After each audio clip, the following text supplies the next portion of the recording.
Uptown, Downtown. Talking about Uptown Girls brings back memories of Uptowners against the Downtowners, which was a ritual conflict passed down by the older lads. Those who lived from the bottom of Nidovich Hill were Uptowners, and those living north of that hill were Downtowners. We'd spent a lot of time making slingshots, slings, and arrow guns made of truck tube rubber. We'd put a nail in the arrowhead and sharpen it. Those arrows could go right through a milk tin, though we didn't often shoot at tins as the arrow would disintegrate on penetration, and they took too long to make. Ball bearings or marbles were good for the slingshots. The time we spent building catwalks amazes me. There were 2 poles strung from one tree to another about 10 feet off the ground with a higher pole as a railing to hang onto while fighting with wooden swords.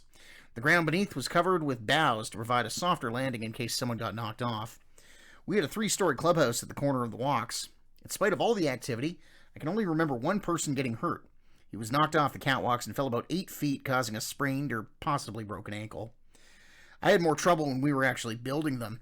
I swung my hatchet to cut a branch my brother was holding. Whoops! I got his fingers. He was off the catwalks like grease lightning, over the hill and down to our house about twice as fast as I could get there. When I got there, they were still trying to control him. He was thrashing about, swinging his arms, throwing blood on the walls and the ceiling. After he calmed down, they treated him, and thank the Lord he didn't lose any fingers. The Downtowners built a bridge to a small island in the swamp where they constructed their clubhouse. We found this bridge and knocked out every other support on it by either side of the bridge. During our next conflict, they retreated across the bridge only to have it collapse beneath them. We could hear them yelling as they fell in the swamp. I heard someone hollering there must have been a traitor on their side. Most clashes happened across the tracks on the shale banks. We would drive each other back and forth, keeping out of range of each other's weapons. One evening, after a standoff, we put the weapons down and played together right on the shale banks. It was a strange situation, and perhaps one unique to Catamount, where one day there would be a conflict, and the next day we'd be buddies playing baseball or hockey on the same team.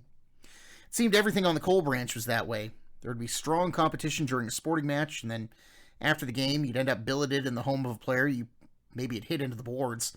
What happened on the ice stayed on the ice. I can't remember anything serious happening except with the older boys. John Gerlitz, when walking by the skating rink, heard cries for help coming from a thicket. When he investigated, he found Martin Sinal hanging upside down from a tree with a fire set under his head. John cut him down and put the fire out. A number of years later, the incident was mentioned to his sister, Mary Keene. When Martin came home on leave from the army, she asked him if this had really happened to him. He acknowledged it had. "Why didn't you say something when it happened?" she asked. He answered, "Well, if I said anything, they would have beaten the daylights out of me."